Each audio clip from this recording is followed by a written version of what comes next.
Assalamu alaikum wa rahmatullahi wa barakatuh mes chers frères et sœurs.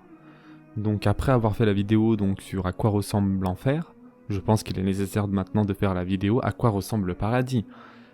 Comme nous l'a suggéré Al-Farouq Youssoufa. La réalité du paradis est une chose que les gens ne pourront jamais comprendre avant d'entrer eux-mêmes à cet endroit déjà. Mais Allah Azza wa Jal nous en a donné quelques aperçus dans le Coran. En effet, il l'a décrit comme un lieu essentiellement différent du monde d'ici-bas de par la nature même de la vie qui est menée, mais aussi de par les différentes sortes de plaisirs dont il nous sera possible de jouir une fois rendu là. Le Coran informe les hommes sur le paradis qu'Allah Azza wa Jal leur offre, leur en décrit la grâce et les bienfaits et leur proclame la beauté. Le Coran nous informe que le paradis est l'un des deux modes de vie préparés pour l'intention des hommes dans l'au-delà, et qu'en cet endroit, toute bonne chose leur sera accordée à un degré qui surpasse notre capacité actuelle d'imagination.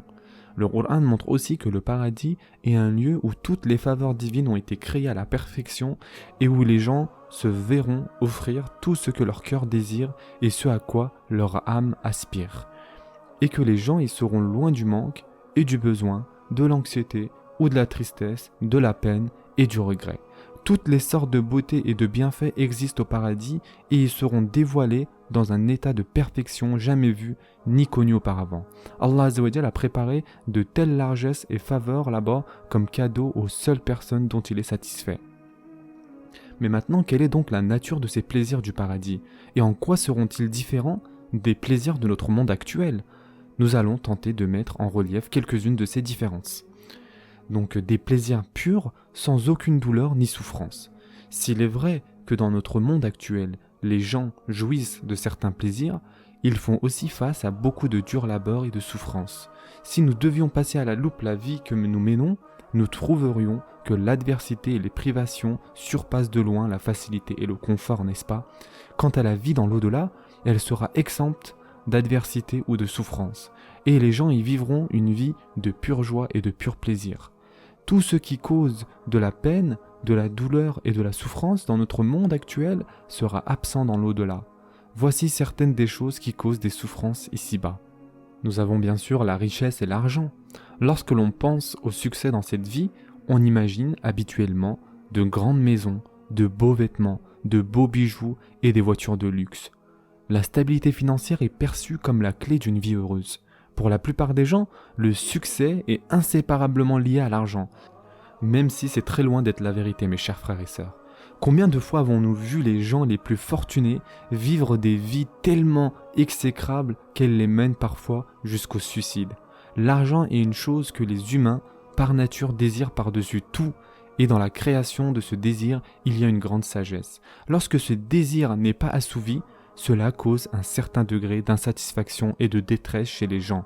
Pour cette raison, Allah Azza wa Jal a promis à ceux qui iront au paradis qu'ils auront tout ce qu'ils auront imaginé en matière de biens personnels et de richesse.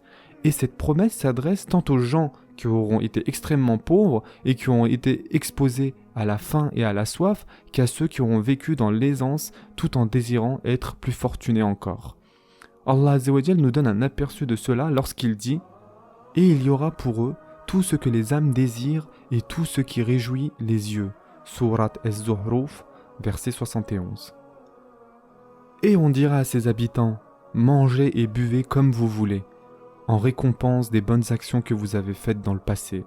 Surat Al-Haqqah, verset 24. Ils y seront parés de bracelets d'or et vêtus d'habits verts de soie fine et de brocart, et ils seront étendus sur des trônes. Quelle belle récompense et quelle belle retraite. Surat Al-Qaf, verset 31.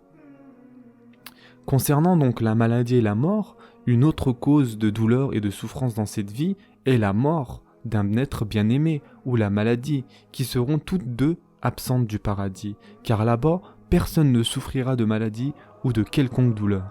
Le prophète Mohammed sallallahu alayhi wa sallam a dit, à propos des gens du paradis, « Ils ne tomberont jamais malades, n'éprouveront jamais le besoin de se moucher ni de cracher. » Hadith rapporté par Al-Bukhari. Personne donc ne mourra au paradis. Tout le monde vivra éternellement et profitera des plaisirs du paradis.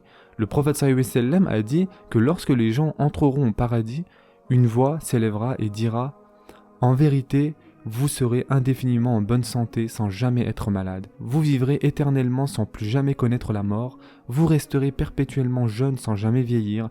Et vous serez comblé de faveurs sans jamais plus connaître de peine ni de regrets. » Hadith rapporté par Muslim.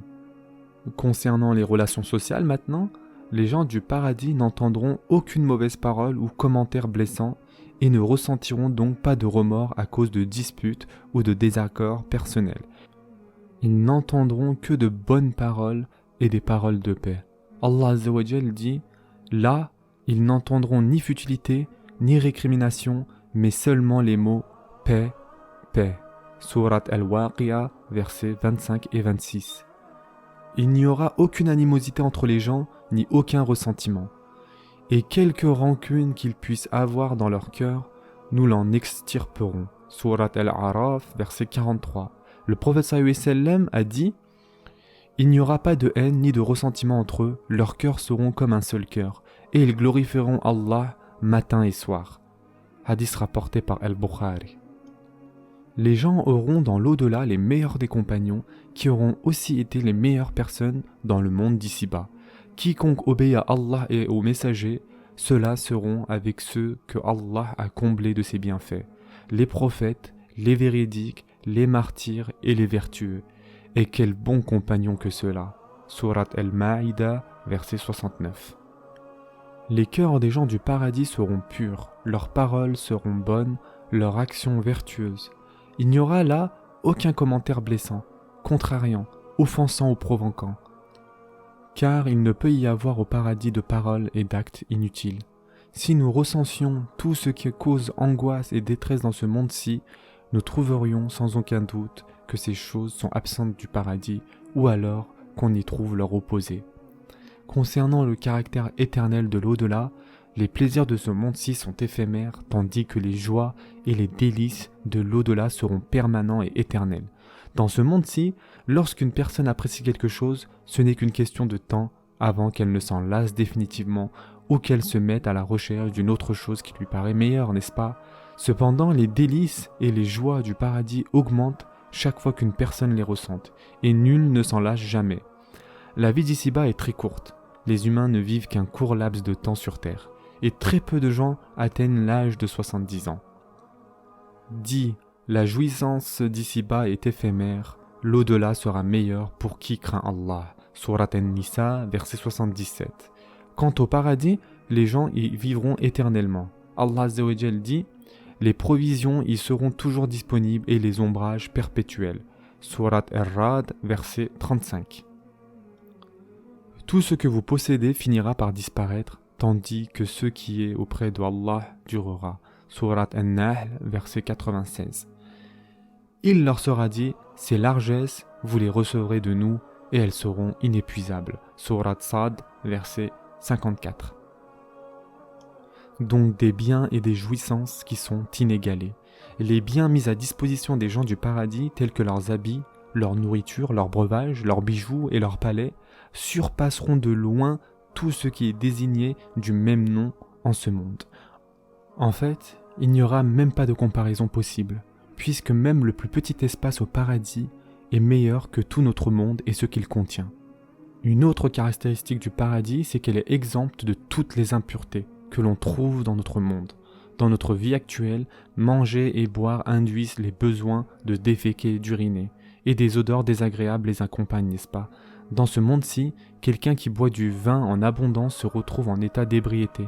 Par ailleurs, les menstruations et l'accouchement des femmes sont le plus souvent cause de souffrance et de douleur. Le paradis est exempt de tous ces inconforts. Là-bas, les gens n'auront plus besoin d'uriner, de déféquer ou de cracher, et ils ne souffriront plus de congestion nasale. Le vin du paradis, tel que décrit par son créateur, est liquide, limpide et délectable, n'entraînant nulle ivresse ni perte de faculté. Surat As-Saffat, versets 46 et 47. L'eau du paradis ne devient jamais saumâtre et malodorante et le lait n'y change jamais de goût. Des rivières à l'eau toujours limpide, des rivières de lait au goût inaltérable. Sourate Mohammed, verset 15. Les femmes du paradis sont pures, exemples de sang menstruel et de saignements postnataux et de toute autre impureté qui sont le lot des femmes dans ce monde. Tout ce que nous avons mentionné jusqu'à maintenant n'est en fait qu'une simple comparaison afin de comprendre la nature du paradis. Mais comme Allah Azza wa Jal l'a mentionné, ces plaisirs et ces délices réels ne sont pas accessibles à notre entendement. Nulle âme ne sait ce qu'on a réservé comme réjouissance pour eux en récompense de leurs œuvres. Sourate As-Sajda, verset 17. Yani, rien ne se compare, même de loin au paradis. Les plaisirs et les délices du paradis surpassent notre capacité d'imagination et défient toute description. Ils ne sont en rien comparables à ce que nous connaissons dans notre monde. Peu importe notre degré futur d'évolution, ce que nous atteindrons comme confort de vie et raffinement ne sera jamais rien en comparaison des plaisirs de l'au-delà. Tel qu'il a été mentionné dans de nombreuses narrations, rien ne se compare même de loin au paradis. Les Sahaba demandèrent au prophète sallallahu alayhi wa sallam de leur décrire les constructions du paradis et il répondit avec cette merveilleuse description. Des briques en or et en argent, un mortier de musc odorant, des cailloux de perles et de saphirs et un sol de safran. Quiconque y est admis est submergé de joie et ne ressentira plus jamais la tristesse. Il y vivra éternellement sans jamais mourir. Les vêtements ne s'y useront jamais et la jeunesse y sera perpétuelle. Hadith rapporté par Ahmed.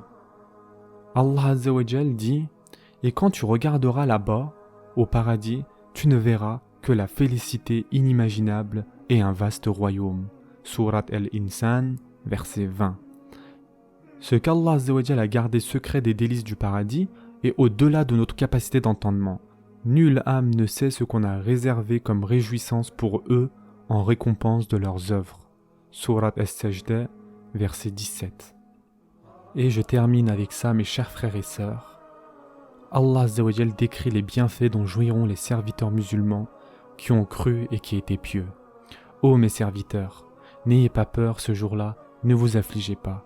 Ceux qui croient en nos signes de mort soumis, entrez au paradis. Vous et vos épouses, vous y serez bien traités. On fera circuler parmi eux des plateaux en or et des coupes, tout ce que l'on peut désirer et ce dont les yeux se délectent. Vous y demeurerez immortels, tel est le paradis qui vous sera donné en héritage pour prix de ce que vous avez fait sur la terre. Vous y trouvez des fruits abondants et vous en mangerez. Sourate Az-Zukhruf, versets 68 à 73. Qu'Allah Azza wa Jal nous accorde tous le paradis. Prenez soin de vous mes chers frères et sœurs et à très prochainement, Inch'Allah.